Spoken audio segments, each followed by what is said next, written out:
Greetings, listeners. I come to you with a special task offered to me by the OFN Council to document 3 decades of history from the 1920s to the beginning of the 1960s.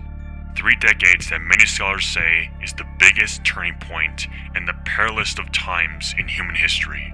I'm talking about the rise of the New Order, Germania, and its former Axis powers being victorious in the Second World War.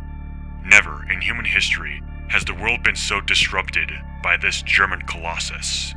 Countless lives in servitude, continents divided and remolded, nations devolving to warring factions, and the looming threat of nuclear war are present in this century. It's important that the public gets the truth of what they're facing. What led to a German victory? How has the world responded? And what's the world going to be moving forward in the 20th century? Please, as a member of the OFN, to listen to our words so you may be wise and better combat the threats to freedom and democracy.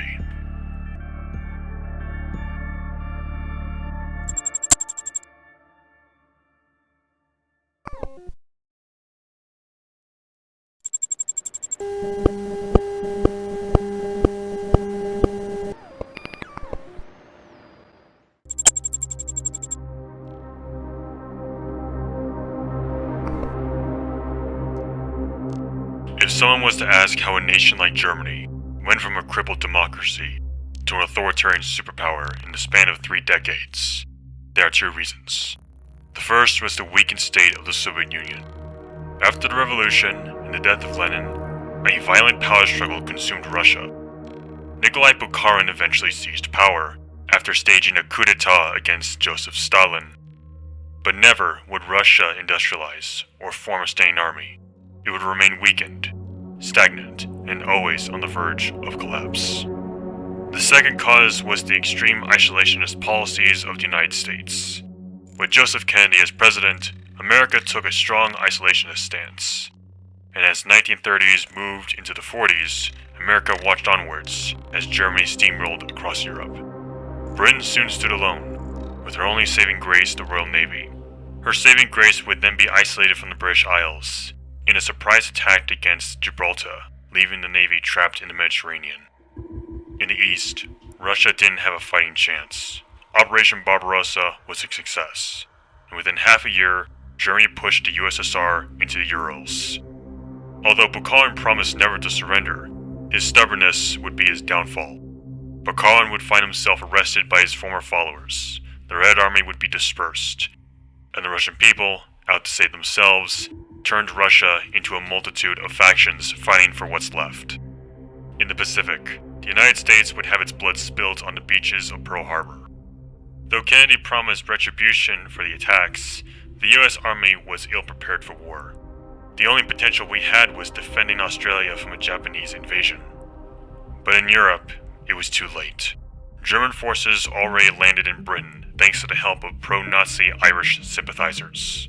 1943 saw the defeat of the British homeland.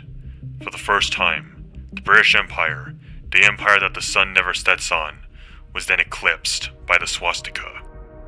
As Europe was under the jackboot of German rule, we hoped to at least turn the tide of the war in the Pacific, now that we have defended Australia. But then, the unthinkable.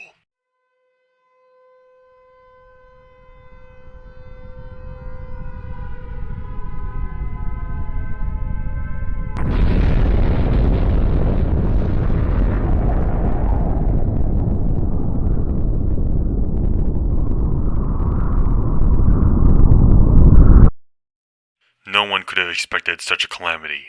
The populace was left shocked, demoralized, and advocating not for victory, but survival.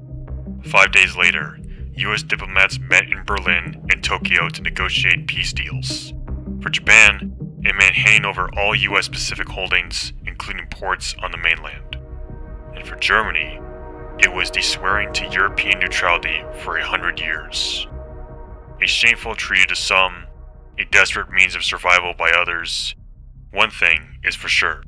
As the old world set it upon the past, those few lands who resisted the darkness shall become beacons in the darkness, as the old order sets and the world consumed by the new order.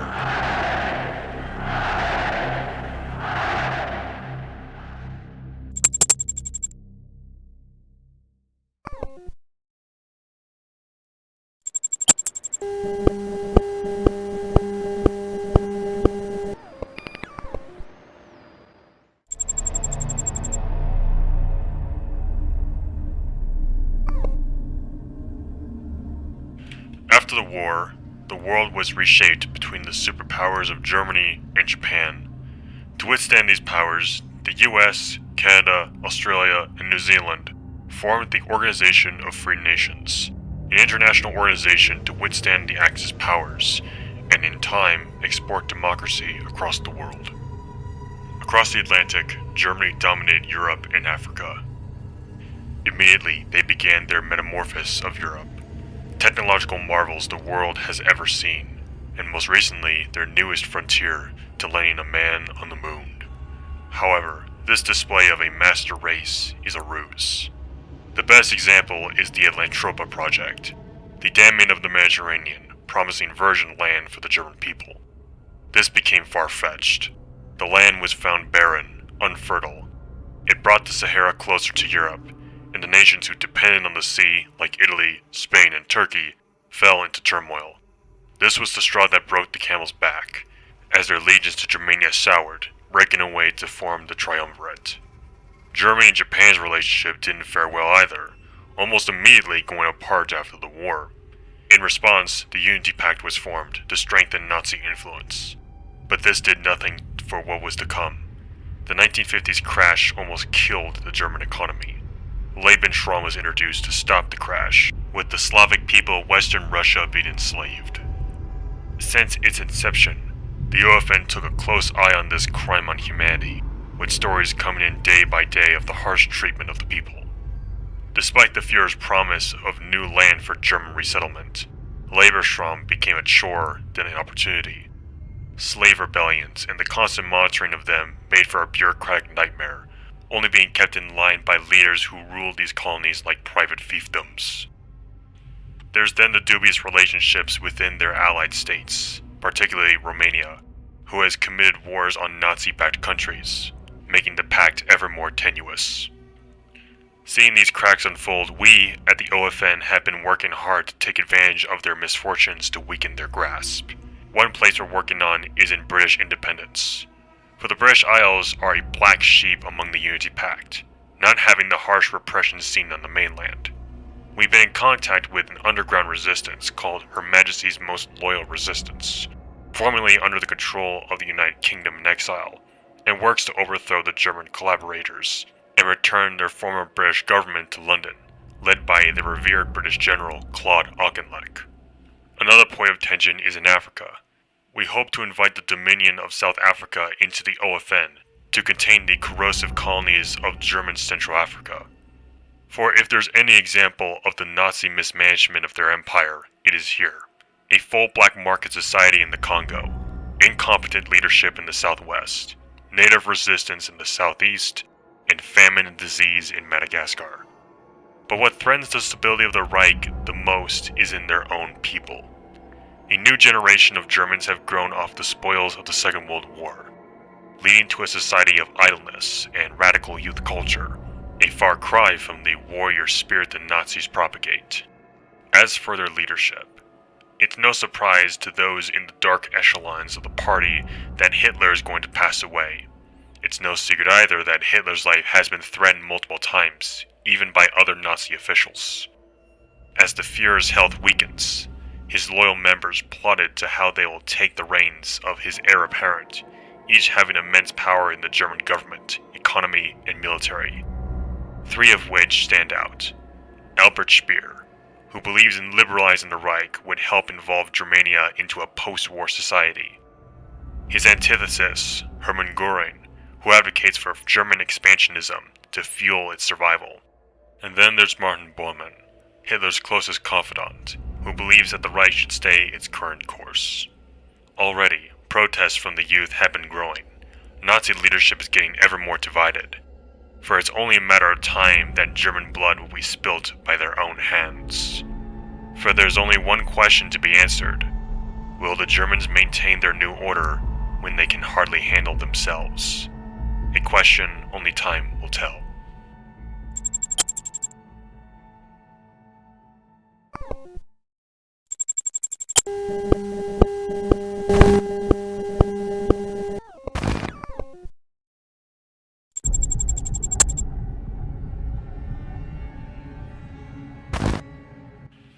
Humanity's shield against the darker elements of its nature is just a thin veneer. For how dark can it be behind that veneer of humanity? Such an answer can be found in studying the SS state of Burgundy. Prior to its establishment, Reichsfuhrer Heinrich Himmler believed Hitler's Nazism has deviated from its plans for Aryan dominance.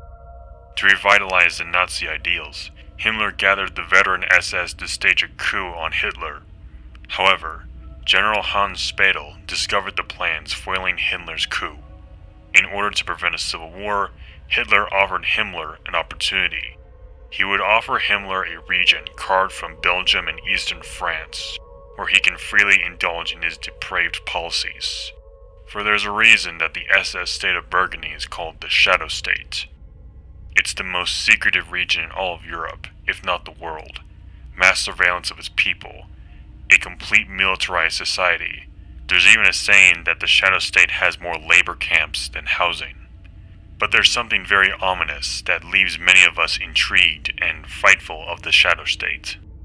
It has seemed that the Shadow State has its hand in international affairs, especially in sabotage and infiltration included.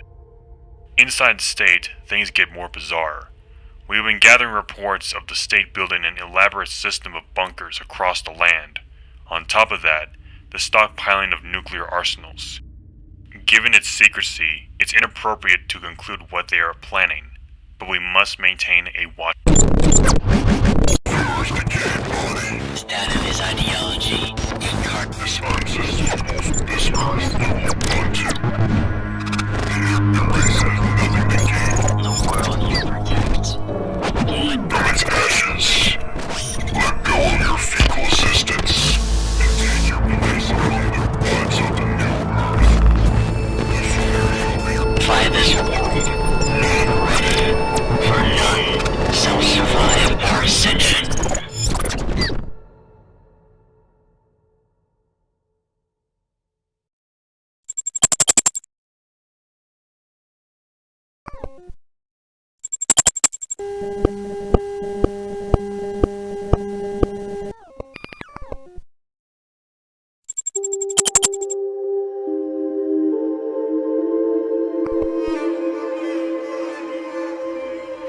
So now that we have settled on the affairs of the Reich, we might as well discuss what their affairs are in the northeast.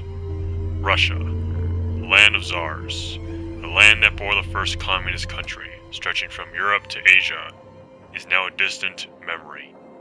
The final moments of Russia's war with Germany ended in Western Russia being occupied, and as Russia's government caved in, her land began to slowly fracture. By the early 50s, senior leaders of the Soviet Union rallied those few remaining factions to form the West Russian Revolutionary Front.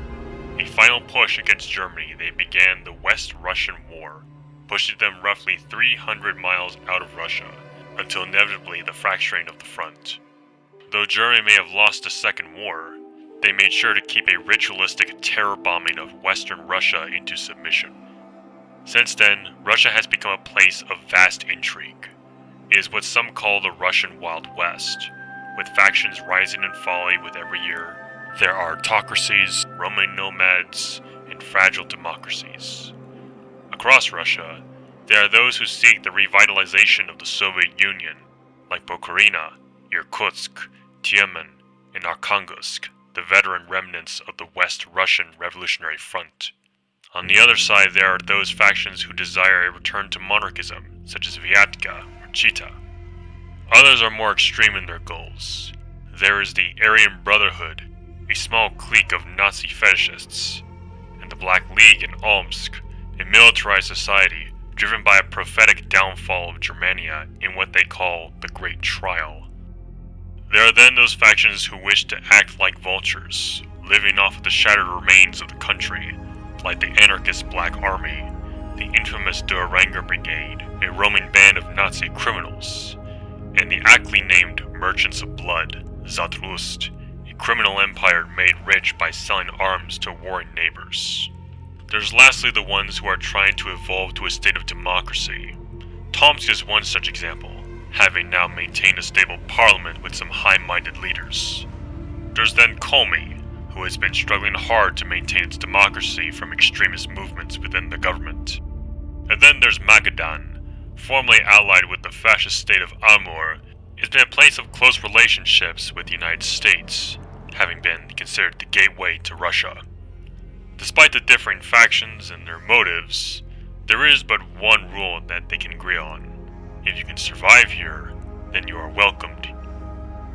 For Russia is an ever-changing landscape, means something for different people. As for what it will mean tomorrow, well, your guess is as good as mine.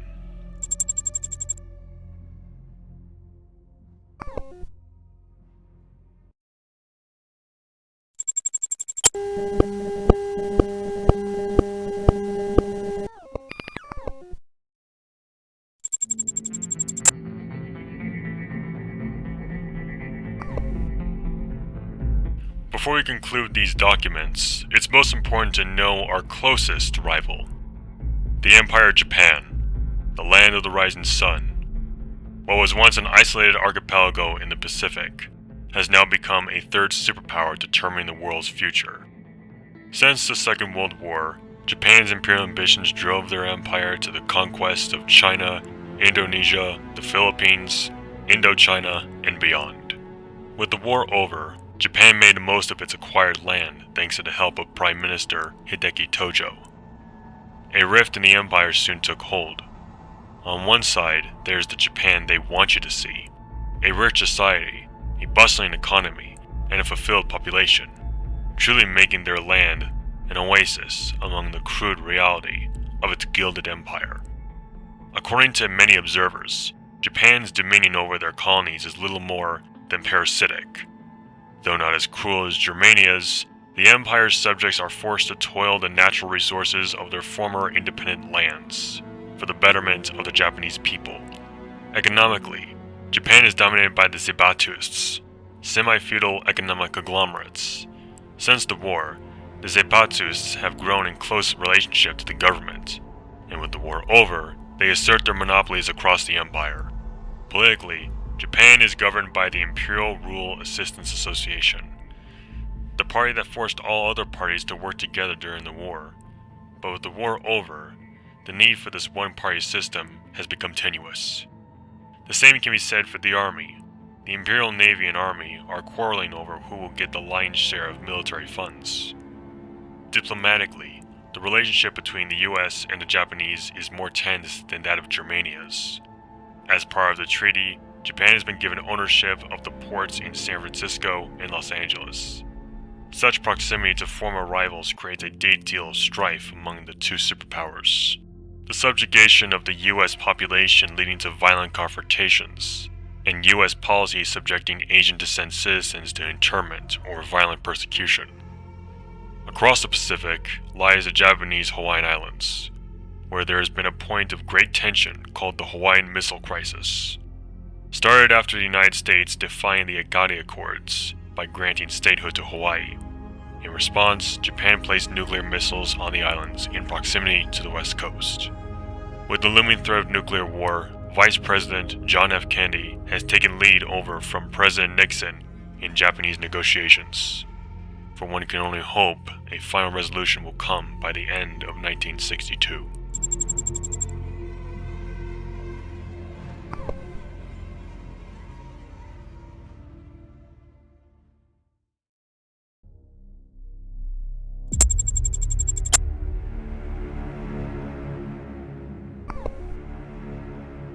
Thank you for reaching the end of this summary of the New Order. Hopefully this has provided you with the information necessary to get you started in playing a part in this world. Most certainly you are faced with looming threats to the future, but perhaps, just perhaps, such colossal threats may end in their self-destruction, as seen with the infighting in Hitler's circle, or in Japan's class and political divisions. I almost find it poetic in a sense. A civilization built for a noble ideal can pass through the ages, whilst those who build against something find a world unfit for an age of peace. Which part will you play? All that and more is up to you to decide.